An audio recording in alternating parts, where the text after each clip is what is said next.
बोलो बुढ़ा देव की। यहाँ पे उपस्थित आदरणीय जे लिंगो साहब, राजा साहब, नाम तो मछली का जानता नहीं, उप सरपंच साहब, पटेल साहब एवं गांव के सभी उपस्थित नागरिक, यह जो कार्यक्रम हो रहा है यह बहुत अच्छा कार्यक्रम है। आज महाशिवरात्रि के पावन पर्व पर यह कार्यक्रम हमारे गांव में प्रति वर्ष के अनुसार इस साल भी आयोजित किया गया है। यह आयोजन समिति को मैं बहुत बहुत प्रणाम करता हूं और इस प्रकार के कार्यक्रम हमारे गांव में प्रति वर्ष होते रहे।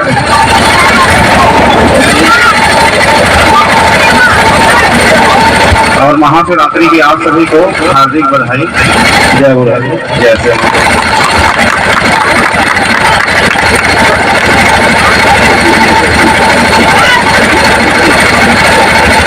और आयोजन समिति को मैं अपने तरफ से 7,000 रुपये का सहयोग राशि प्रदान करता हूँ और मेरे से बनेंगे। बहुत बहुत धन्यवाद सरपंच। हेलो हेलो हेलो किसके हाथ तीन फुटा है ना।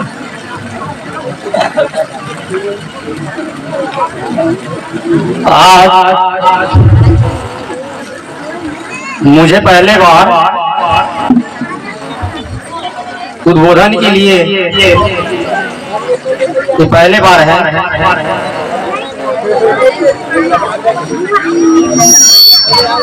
तो मैं ज्यादा कुछ नहीं कर पाऊंगा।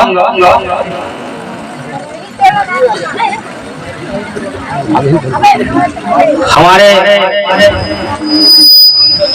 पेन थाना प्रकृति शक्ति बुढ़ादेव के लिए मैं चाहूंगा, मैं मातृ शक्ति, पितृ शक्ति, युवा शक्ति एक बार जोरदार ताली बजाकर जयकारा लगाएंगे।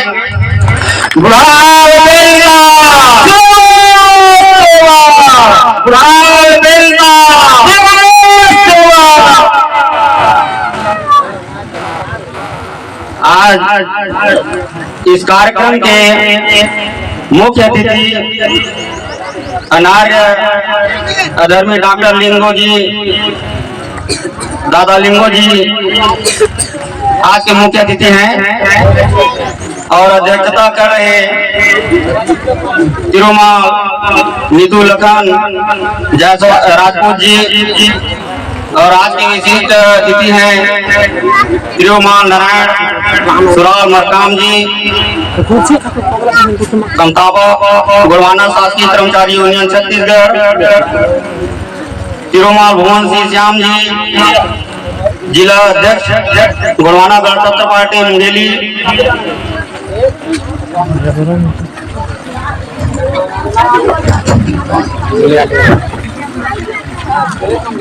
तिरुमाल दिनेश विजय जी कार्यवाहक जिला अध्यक्ष गुणवाना गणतंत्र पार्टी मुंगेली, तिरुमाल गोंडराजे दीप दुर्गे जी जिला सचिव गुणवाना गणतंत्र पार्टी मुंगेली, तिरुमाल जुना रामेन जगत जी अध्यक्ष केंद्रीय गुणवाना महासभा इकाई लोरमी, जिला तिरुमाल राम सनेही ध्रुव जी सेवानिवृत्त प्रधान पाठक लोरमी, तिरुमाल गुलाब मंडावी जी ब्लॉक अध्यक्ष गौड़ समाज लोरमी,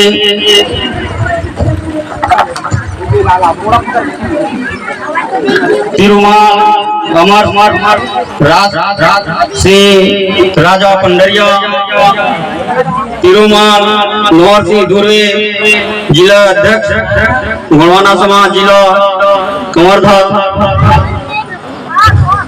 और मंचस्थ पे बैठे सभी अतिथियों का मैं सादा प्रणाम करता हूं एवं मातृ शक्ति और पितृ शक्ति युवा शक्ति को सादर जोहार एवं सादर प्रणाम। आज महाशिवरात्रि के शुभ अवसर पर ग्राम बुधवारा के पावन भूमि में आज हमारे पिंड थाना प्रकृति शक्ति बुढ़ादेव की आज पूजा अर्चना हुआ है और इसी तरह प्रतिवर्ष होते रहेंगे।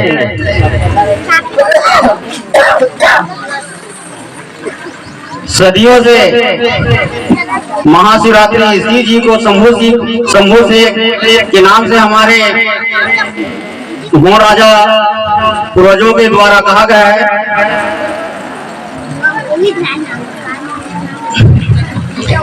और मैं ज्यादा तो कह नहीं पाऊंगा, लेकिन हमारे गौड़ समाज के लोग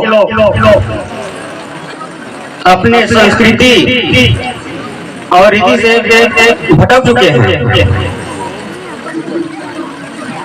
हमारे समाज के लोग समाज के कहना को नहीं मानते और गैर समाज जो बोलेंगे उसे फट से मान जाते हैं। कहीं पर बोले ऐसा करना है तो तुरंत करते हैं, और समाज के जब बोलते हैं कि हमको ऐसा चलना है वैसा चलना है, अपने संस्कृति पर चलना है, रीति पर चलना है, रिवाज पर चलना है, तो कभी नहीं मानते। और मैं ज्यादा नहीं कर पाऊंगा, मैं इतना बोलकर मैं अपने वाणी को विराम देता हूँ। धन्यवाद। जय सेवा, जय गोरवाना, जय पार्षद। हेलो। सबसे पहले आज की इस गोंगो और हमारे इस गोंडवाना भूमि के अधिपति, पांच खंड धरती के मालिक शंभू माधवा की इस पावन पर्व में उपस्थित सभी मातृशक्ति, पितृशक्ति, युवा शक्ति, युति शक्ति और समस्त ग्रामवासी सभी को सादर सादर जोहार जोहार। सर्वप्रथम मैं हमारे इस गोंडवाना की पुनः अलग जगाने वाले गोंडवाना रत्न हास्यन दादा हीरा सिंह मरकाम जी के चरणों में सेवा जोहार करता हूँ और गोंडवाना के इतिहास को इतना प्रतिस्थापित करने वाले हमारे हास्यन दादा मोतीराम कंगाली जी को सेवा जोहार करता हूँ। और इसी कड़ी में इस गांव के पेन पुरखा, इस डी के पेन पुरखा और जितने भी हमारे कुटुंब गंगा इस कार्यक्रम में आए हैं उन सभी की पेन पुरखा को पेन जोहार, सेवा जोहार। आज बात तो हम करेंगे तो कई बातें हैं, लेकिन जो हमारी आज की स्थिति में हमारे समाज की सामने में एक विकट परिस्थिति के रूप में जो खड़ा हुआ स्थिति है उसके बारे में हम बात करेंगे। जैसे आप अभी अभी सुनते होंगे सनातन धर्म की बात। सनातन धर्म और पुरातन धर्म वेद और नवेद की जोड़ी बनी हुई है।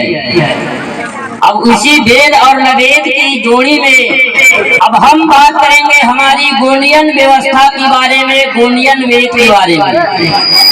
क्या हमारी मूल परंपरा, क्या हमारी मूल इतिहास, क्या हमारी मूल संस्कृति, क्या हमारी मूल भाषा है, हमारी पेन पुरखाओं की मूल भावना क्या आज की हमारी इतिहास में, आज की हमारे साहित्य में हमको देखने को मिलता है। क्या आज की समय ऐसा आ गया है कि कई ऐसे पंथ, कई ऐसे धर्म, कई ऐसे गुरु, कई ऐसे योगी आ गए जिसके विचार में हमारे यहाँ की जो जितने भी इस गोंडवाना की गोंडियन समाज है, मूल निवासी समाज है, उनके अनुयायी बने, उनके पथ प्रदर्शन में चले, उनके आदर्श को मान करके चले, उनके सिद्धांतों का पालन किए। और आज ऐसा स्थिति आ गया है कि कहीं न कहीं सभी की व्यवस्था और सभी के सिद्धांत में आपस में टकराव की स्थिति आ गई है। आज धर्म के नाम से लड़ाइयाँ होने लग गई, धर्म के नाम से दंगा होने लग गई, धर्म के नाम से कई प्रकार के ऊंच नीच की भेदभाव होने लगी। हिंदू धर्म वाले मुस्लिम धर्म वाले को पसंद नहीं करते, मुस्लिम धर्म वाले और किसी ईसाई धर्म वाले को पसंद नहीं करते। वो कहता है कि मैं सर्वश्रेष्ठ हूँ, वो कहता है कि मैं सर्वश्रेष्ठ हूँ, और सब अपने अपने सिद्धांत, अपने अपने धर्म ग्रंथ, अपने अपने आइडियोलॉजी के हिसाब से वो अपने आप को सर्वश्रेष्ठ मानते हैं। और इस विकट परिस्थिति में अब हम बात करेंगे हमारी जो ST SC OBC, मैं सिर्फ हमारी ST की ही बात नहीं करूंगा, सिर्फ हम गौड़ समाज की ही बात नहीं करेंगे, हम बात करेंगे ST SC OBC की, जिसकी परंपरा एक है, जिसकी भाषा एक है, जिसकी कल्चर एक है, और इनकी एक कल्चर और एक देव। आज हालांकि हमारे ST SC OBC के भाई लोग, कई लोग और कई धर्म अपना लगे, वो तो सिर्फ हमारे OBC और SC और ST ही नहीं है, सब धर्म, सब वर्ग के व्यक्ति अपना अपना अलग धर्म मान रहे हैं। हम कहें कि अगर OBC दूसरे धर्म वाले हैं, कहें तो हमारे ST में भी, गौड़ समाज में भी कई हमारे भाई हैं जो दूसरे धर्म में चले गए, कोई जय गुरुदेव, कोई जय हनुमान, कोई ईसाई बन गए हैं, बने। तो ऐसा नहीं है, जो व्यक्ति को जो धर्म की सिद्धांत, जो गुरु की उसकी सिद्धांत, उसकी मार्गदर्शन उचित लगता है, वो व्यक्ति अपनी स्वेच्छा से उसकी प्रदर्शन में, उसकी मार्गदर्शन में चलता है। अब इसमें छोटे और बड़े, ऊंच और नीच और भेदभाव की जो बात आती है, वो जो है आज की विषम परिस्थिति में लड़ाने वाली बात है।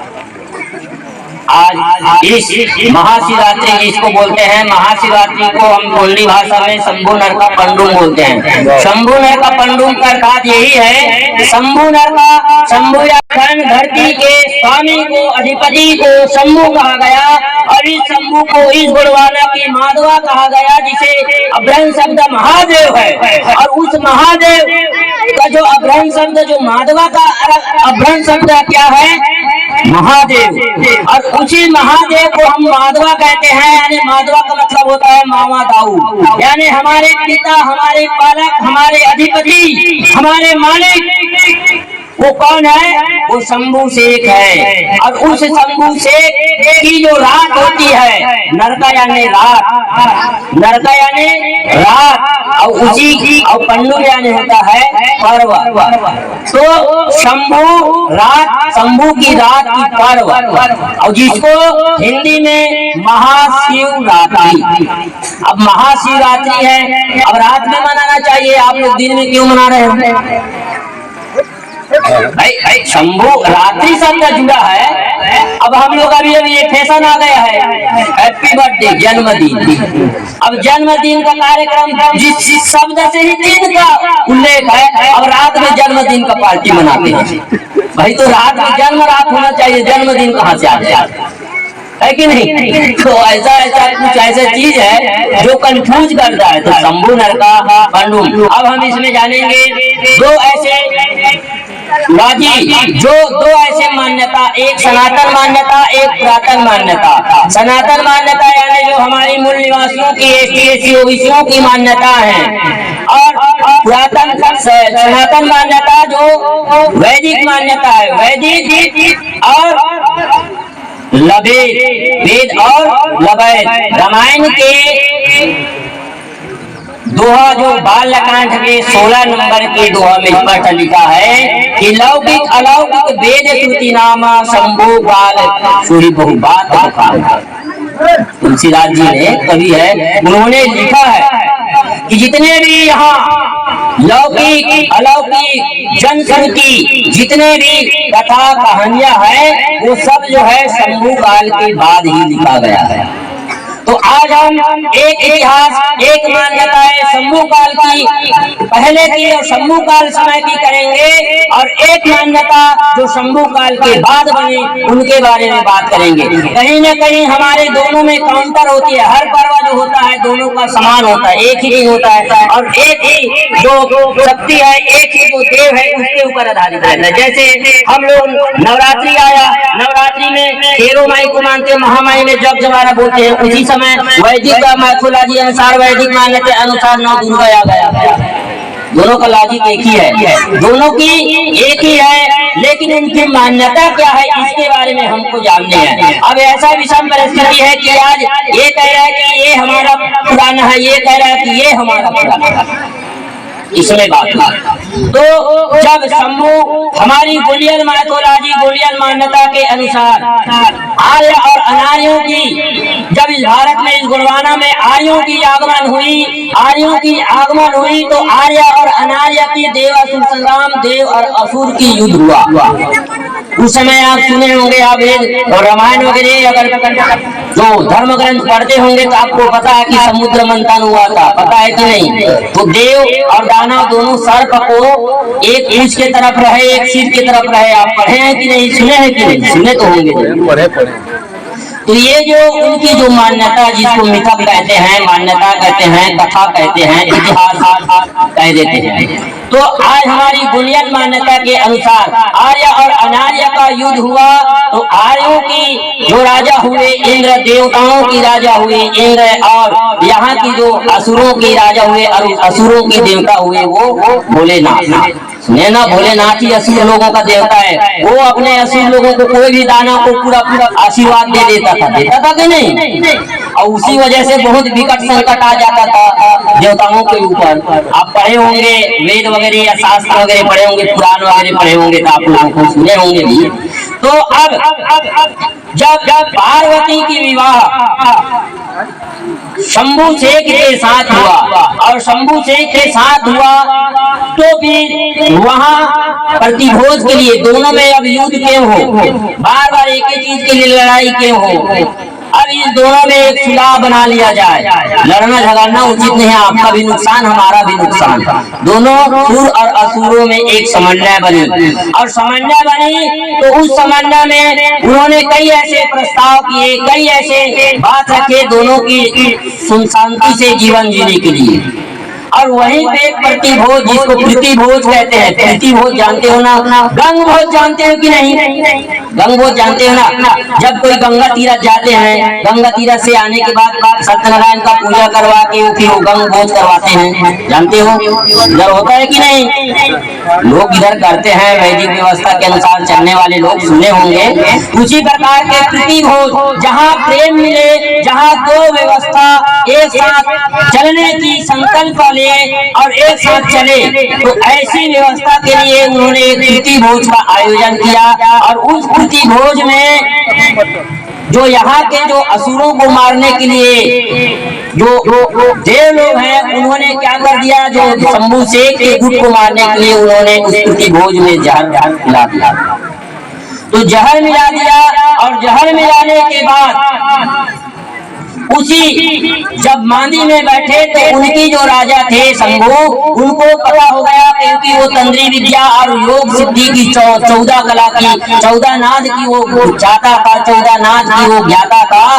तो उनको पता हो गया कि यहाँ जितने भी परोसे हैं भोजन, उसमें सांप का जहर मिला हुआ है, विष मिला हुआ है। तो उन्होंने अपने पूरे गण को, देवगणों को, अपने जो जितने भी गण थे उन गण को उन्होंने वर्जित किया खाने के लिए और अकेला खाया। और खाने के बाद उसको विष बाधा हो गया। विष बाधा हुआ तो विष बाधा होने के बाद उन्होंने उस विष को बचाने के लिए 13 दिन तक के मूर्छा अवस्था में रही और मूर्छा अवस्था में रही। और आज के दिन शंभू लड़का पंडू, जिसको बोलते हैं महाशिवरात्रि बोलते हैं, इसी दिन उसको होश आया था, मूर्छित अवस्था से वो जागे थे।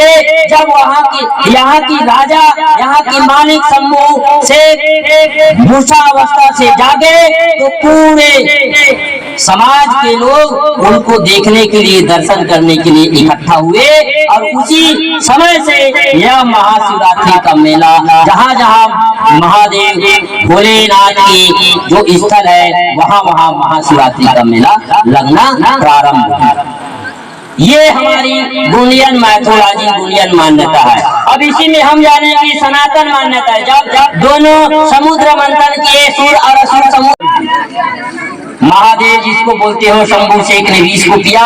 विष पीने से उनको विष बाधा हुई। विष बाधा होने के बाद वो मूर्छावस्था हो गया और 13 दिन के बाद उसको होश आई। और होश आई तो पूरे लोग उनके दर्शन के लिए आए, देखने के लिए आए। और देखने के लिए आए तब उनके स्थान में अब महाशिवरात्रि दो पुरातन और सनातन मान्यता दोनों देखिए आप। अब ये व्यवस्था हमारी घर में कैसी प्रचलित है मैं आपको बताता हूँ। किसी को आपके परिवार के किसी के व्यक्ति को बीमार हो जाए, हॉस्पिटल चले जाए तो उसके परिवार वाले पूरे कहीं कहीं फैले हैं, सब लोग उसको देखने चले जाते हैं। जाते हो कि नहीं? जाते हो कि नहीं? कि उनके हाल चाल जानने के लिए, सुख दुख जानने के लिए, क्या हुआ कैसे हुआ ये जानने के लिए हम देखने के लिए जाते हैं। ये परंपरा ये शंभू समय से, पुरातन प्राचीन काल से, शंभू शेख के समय से आज चली आ रही, जिसको आज हम अपने परिवार में भी परिपालन करते हैं कि नहीं? तो ये जो हमारी मान्यता है, मिथक है, जिसको हम लेकर के चल रहे हैं। अब इसमें छोटे बड़ी की बात, हम कई ऐसे मंचों हैं जिसमें मैं यूट्यूब के माध्यम से भी हो, सोशल मीडिया के माध्यम से भी हो, कहीं भी हो, उसको हम एक्सप्लेन करने की प्रयास करते हैं, उसको हम समझाने की प्रयास करते हैं कि क्या है हमारी मान्यता है। आज अनुच्छेद 19 के तहत, आर्टिकल 19 के तहत सभी व्यक्ति को बोलने की आजादी है, अपनी बात रखने की आजादी है। अनुच्छेद 25 के तहत, 27 के तहत हम अपनी धर्म, भाषा, मूल संस्कृति, मूल परंपरा की प्रचार प्रसार कर सकते हैं, उनको हम परिपालन कर सकते हैं। ये भारतीय संविधान में मान्यता है, भारतीय संविधान में हमको अधिकार दिया गया है। अब उस अधिकार का हम पालन करते हैं तो हम दंगाई कहा जाते हैं। उनके लिए हम अपनी बात को, अपनी भावना को रखते हैं तो हम आंदोलनकारी कहला जाते हैं। ये जो विडंबना है, क्योंकि एक जो तंत्र जो है, शक्ति जो किसी दूसरे तंत्र को, यानी एक धर्म किसी दूसरे धर्म को दबाने का प्रयास करता है, उनको नीचे दिखाने का प्रयास करता है, तब वहाँ होता है युद्ध, तब यहाँ होता है लड़ाई, तब वहाँ होता है विवाद।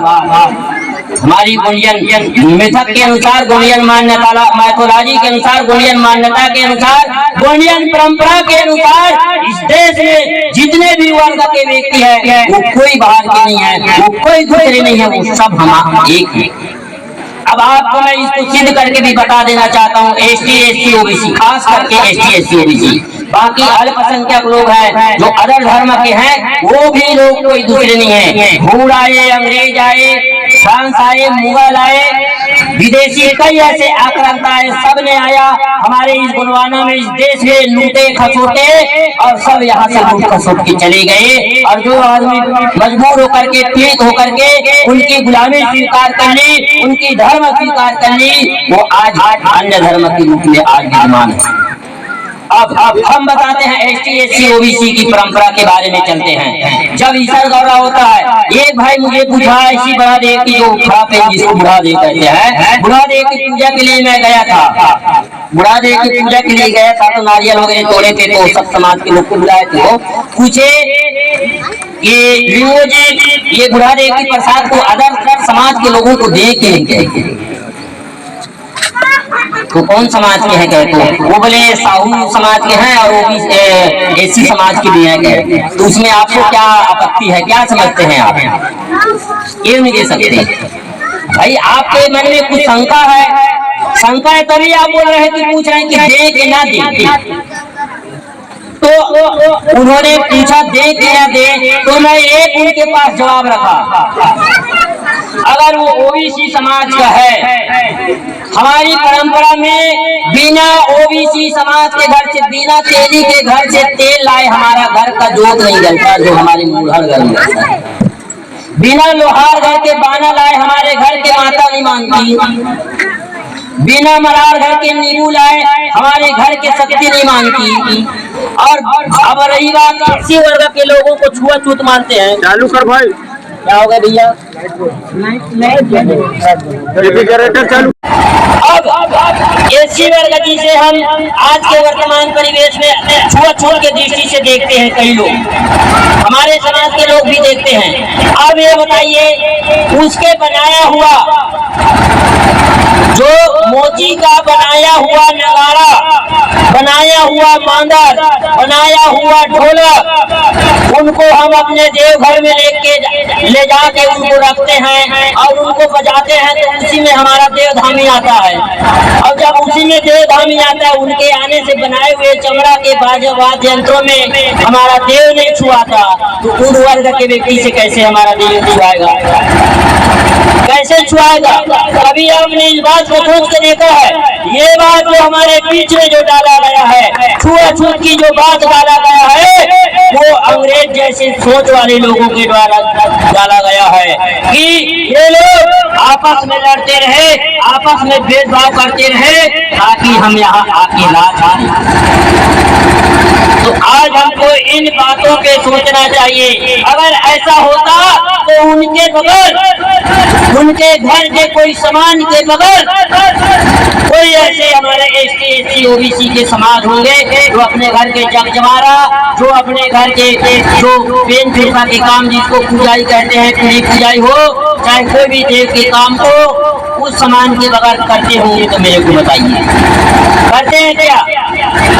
अब दूसरी बात, विवाह होता है तो ST भी अपने बहन को, अपने बुआ, ST भी अपने बुआ को सुहासी बनाएंगे, फुआ और मामा, जिसको कहते हैं ना फुआ और मामा, उसको सुहासी बनाते हैं। OBC उसी को बनाते हैं और SC लोग भी उसी को बनाते हैं। दूसरी बात, ST के घर में जब ब्याह होता है तो वो भी कलशा अवरोहन कराता है, अंगना में तेल हल्दी चढ़ाता है, ST भी चढ़ाता है, OBC भी चढ़ाता है, SC भी चढ़ाता है कि नहीं?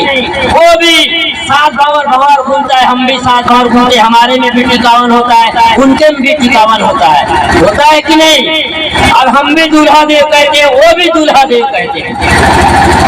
अब जब हमारा देव एक है, जब हमारी नेम जोग एक है, जब हमारी रीति रिवाज एक है, तो हम अलग हुए। अब अलग कौन है हम बताते हैं। अलग वो है जैसे मुस्लिम लोग शादी करते, किसी मुस्लिम के घर में शादी में गए हो, आप देखे कि वो मरवा कर जाते हैं, तेल हल्दी चढ़ाते हैं, देखे हो कभी? ईसाई के घर में, ईसाई के शादी में गए होंगे, उनके यहाँ देखे हो कभी? ईसाई लोग चर्च में जाते हैं, अंगूठी बदलते हैं और वो पादरी जो उनके वचन देते हो जाता है शादी।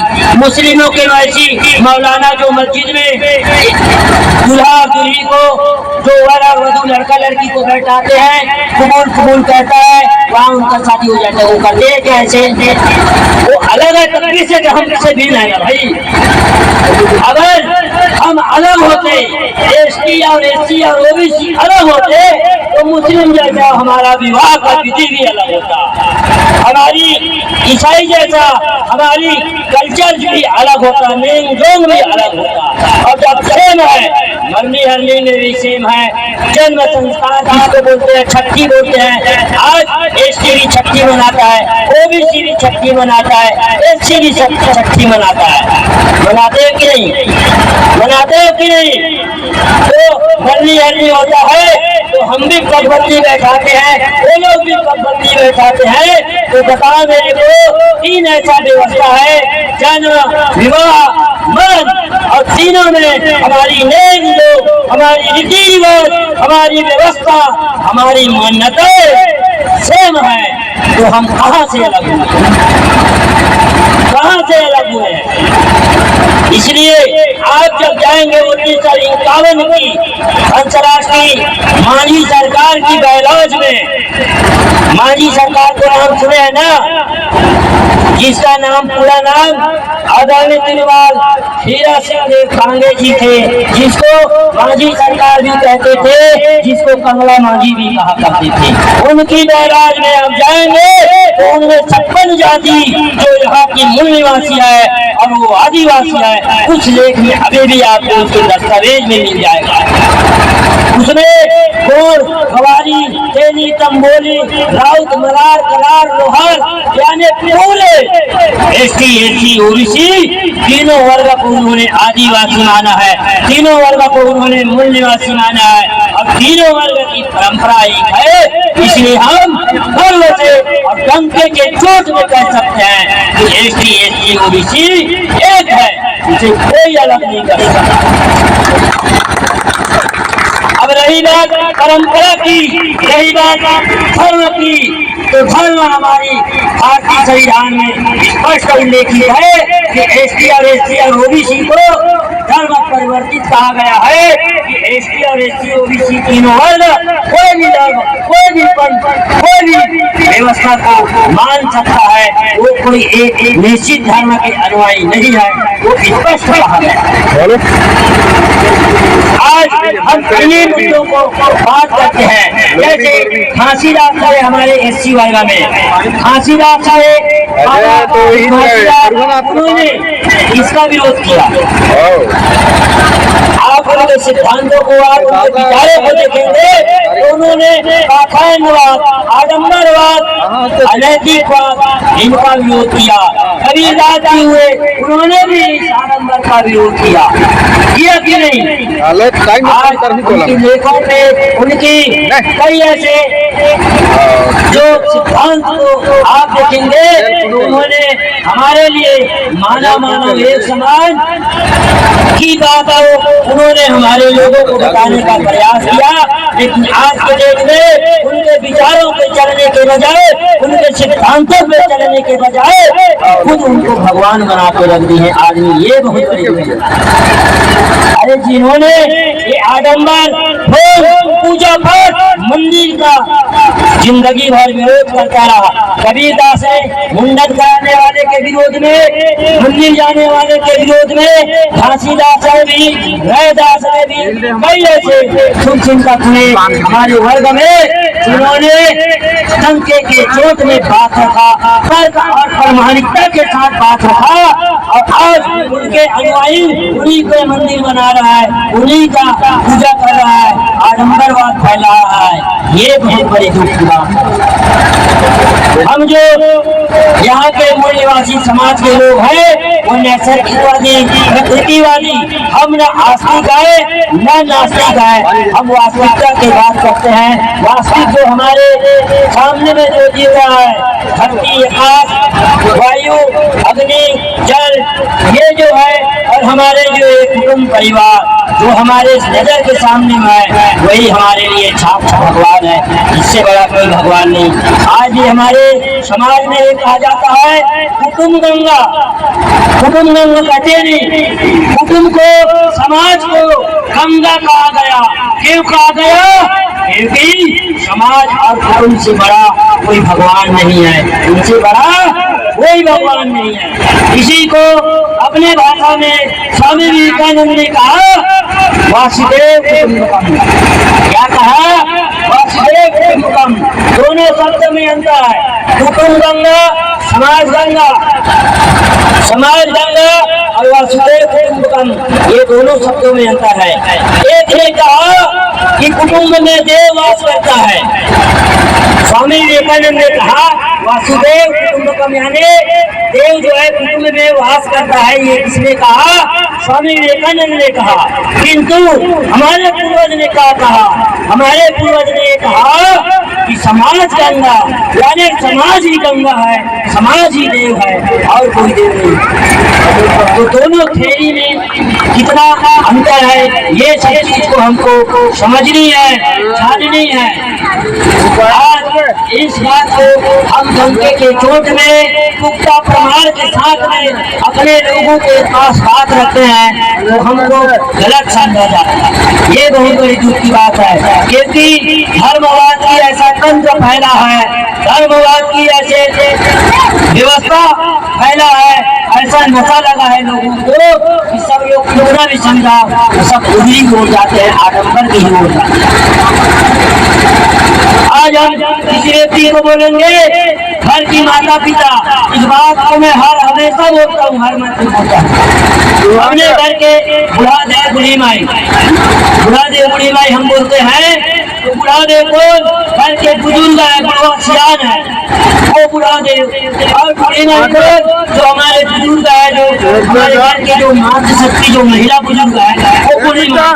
अब हम उनकी सेवा तो किए नहीं, उनको तो कभी प्रणाम किए नहीं, और इधर आके आरती कीजिए, बड़ा देख है कि आरती कर रहे हैं, बुरा देख है आरती करें। क्या मतलब? जो हमारे नजर के सामने में, जो हमारे परिवार में, हमारे बीच में बुढ़ादेव है, उस बुढ़ादेव को तो हम सेवा किए नहीं, उनको तो तय का जान दे, ऐसी बोलते का जाके डोकरा से बुला के छोड़ अरे उनको गाली देंगे, उनको कई प्रकार के शब्द बोलेंगे, तो ऐसा भी नहीं चलेगा। वास्तविकता को देखिए, वास्तविकता को मानिए, तब हम अपने समाज की सही संरचना और सही पुनः परिकल्पना की बात कर सकते हैं। पहले बारी कुमार नेहरू जी हुए हमारे इंडियन प्रेम के प्रचारक, उन्होंने ना ही एक बार सभा किया, न ही एक बार किसी भी प्रकार से आयोजन, उन्होंने यानी 33 बच्चे करीब 45 लाई के उनको उन्होंने ट्रेन किया और एक बार लांजी घर में मांझी रख करके सभा रख के उन्होंने उद्योगा किया और उसकी व्यवस्था आज हमारे पूरे समाज को। अब हमारी समाज भले ही कोई अन्य धर्म की बात करे, लेकिन आज आप बात करोगे मरकाम, नेताम, गुरुए, पोते, मरई, ये जो हमारी सरनेम होती है, सरनेम होती है, तो सरनेम में क्या ऐसी भावना बताइए मेरे को, उस गोत्र में क्या ऐसी मूल भावना है? पशु पक्षी वनस्पति स्थान से हमारी गोत्र बनी है, से हमारी एक पहचान बनी है, उनसे हमारी गोत्र बनी है। एक दे राम का, दो दे गुरियाम का, 3 दे मकान का, 4 दे नेताम का, 5 दे कुर्ते का, 6 दे चिड़ैया का, 7 दे मई और 5 जो देव होते हैं, यानी तो देंगे जो कि पाले प्रधान के बाद यानी कुल मिला के 12 समाज बना है, 12 सभा बना है। और आज भी हर समाज में, हर गांव में 12 जात होता है कि नहीं? बोलते हो कि नहीं 12 जात? और आधा होता 12.5 बोलते हैं। आधा कौन है? आधा कौन है वो सब जानते हो, जानते हैं कि नहीं? 12.5 जात का बस्ती रहता है कि नहीं? तो आधा कौन है?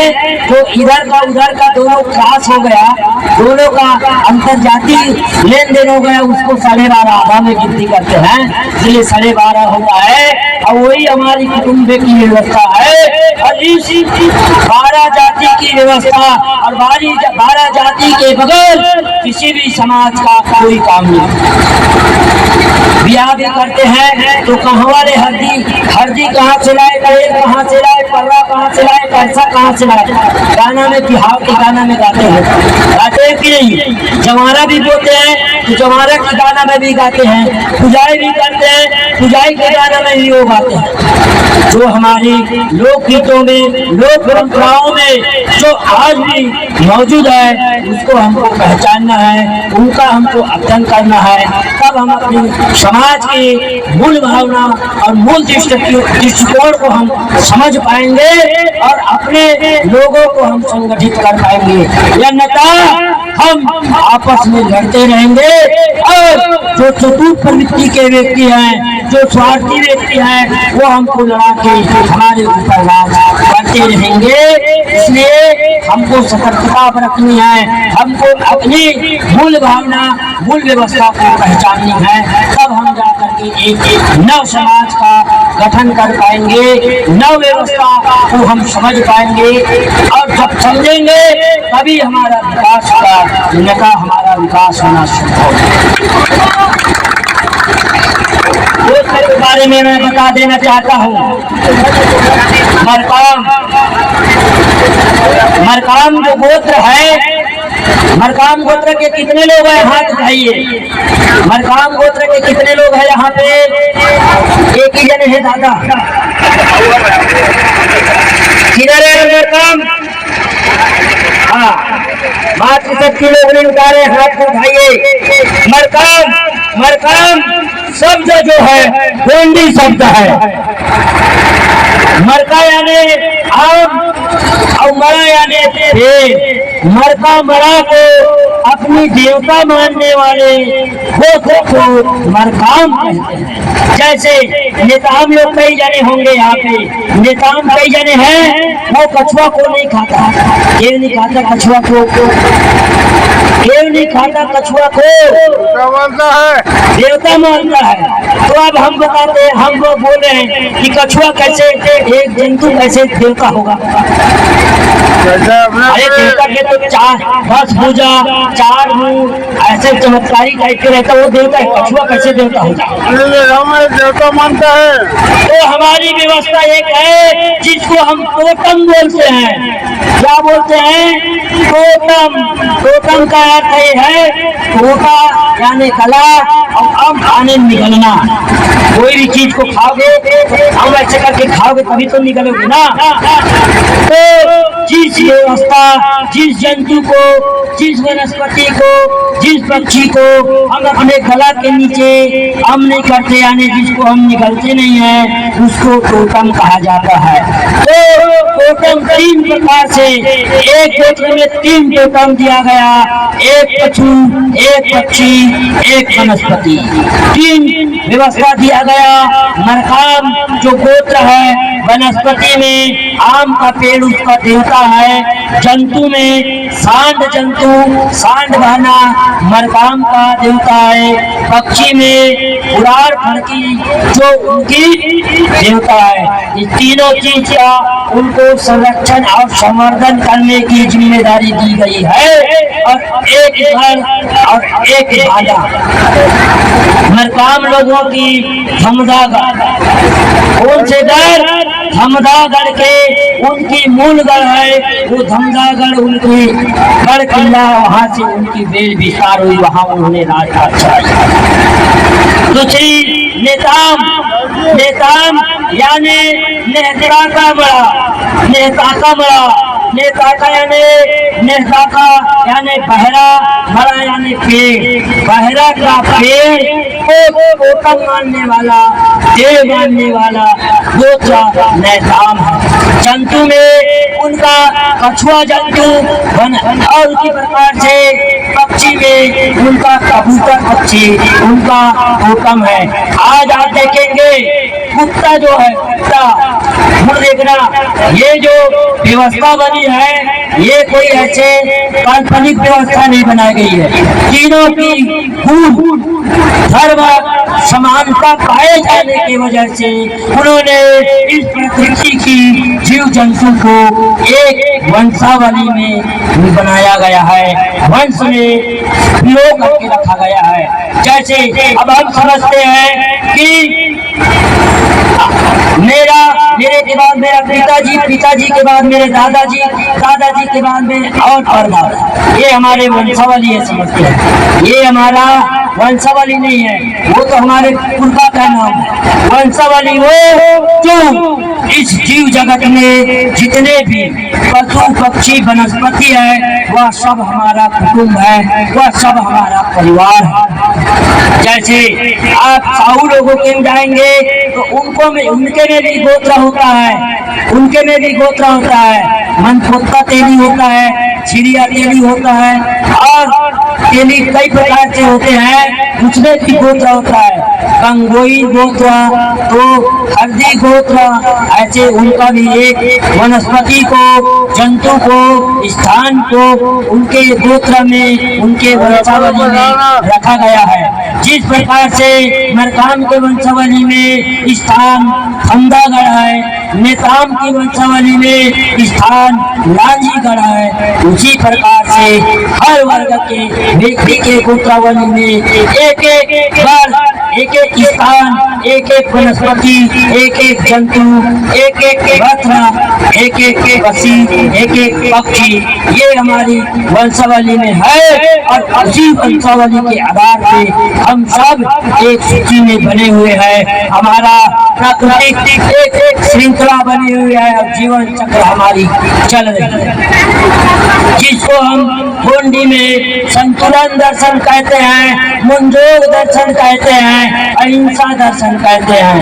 प्रकृति की संतुलन बनाए रखने के लिए हमें जीव जंतु पेड़ पौधा पशु पक्षी के ऊपर निर्भर रहना पड़ेगा।